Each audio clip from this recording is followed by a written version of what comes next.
We need to talk about dementia, and there's no better time. This week is Dementia Action Week, a change from the usual Awareness Week, as it has been recognized that more must be done to create the changes in communities that people with dementia need. Bridport nurse Carole Emmerson has agreed to share the story of her mom, 75-year-old Veronica Lambert, and her experience of the disease. Veronica had enjoyed a fulfilling career as a nurse for people with learning difficulties. She retired to Bridport with her husband, Owen, after years holidaying in the area. The couple loved the coast and countryside, says Carole, and Veronica settled well into the area, volunteering at Chancery House Daycare Center, helping out with the local Meals on Wheels service and working in a charity shop. She was very kind and empathic, said Carole, and always strived to do her best. She was very family-oriented and liked to keep a nice home. As a mum, she was always very supportive through our highs and lows, and couldn't do enough for her family. She has always been very generous and giving. Things began to change for Veronica. She became forgetful, would repeat questions over and over, and felt fatigue alongside unexplained stomach pains and headaches. She was assessed in 2010 and finally began medication for Alzheimer's in 2013. Carole, herself a nurse, moved to the area in September 2014 to help support her mum and stepdad.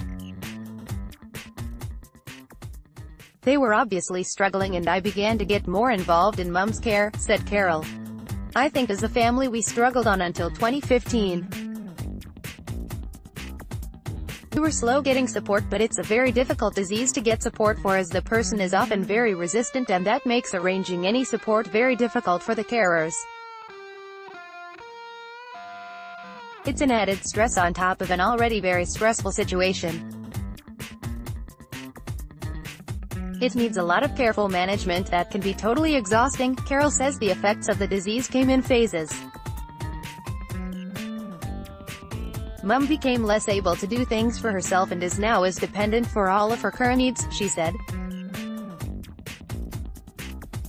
She went through a phase of being very paranoid about her money being stolen, hiding money away, and being very protective of her handbag. Now she isn't interested in money at all and doesn't bother with a purse or handbag, although she did recently try to tip all the money from the tip pot and cafe aroma into my purse. A couple of years ago she was constantly on the move, not able to sit still for very long, quite agitated at times. At this time we were always on the lookout for dementia-friendly activities, where we could go to give her some stimulation and socialization, and where people understand her behavior and we're skilled at keeping her involved and included. Over the past 6 months she has really slowed down.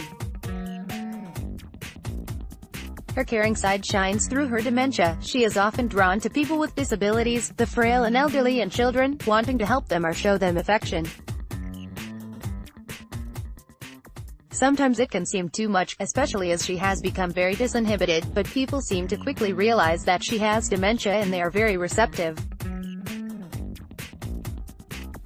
Bridport folk are absolutely brilliant. Almost everyone has been very accepting. It's amazing, really. It can be very moving, and she makes people smile and brings a lot of joy to people, especially as she often tells people how lovely they are. While most of us would recognize forgetfulness as a symptom of dementia, Carole says fewer people understand the behavioral changes of those with the condition. People know that people with dementia have memory problems, but I think that's strange behavior. Loss of inhibitions, agitation, confusion, anxiety, inability to cope with noise are less well understood. Sadly, Owen died in September 2017. Veronica has since lived with her daughter, who admirably looks for positives to the situation. We regularly adapt our routines according to Mum's needs and abilities, said Carole. My aim is for her to be as content as possible. She likes to feel loved, as we all do, and I think this is essential in her care. We've been very fortunate to find wonderful carers to help me, and Mum responds very well to them and they are very fond of her. She might do things others find silly when we are out, but I like to laugh with her. Carole has joined dementia-friendly Bridport. It aims to make Bridport truly dementia-friendly, and is seeking input from anyone and everyone about how to do this. If you, or someone you know, has the disease, what can be done to help make every day that little bit easier? The group would like to hear from you.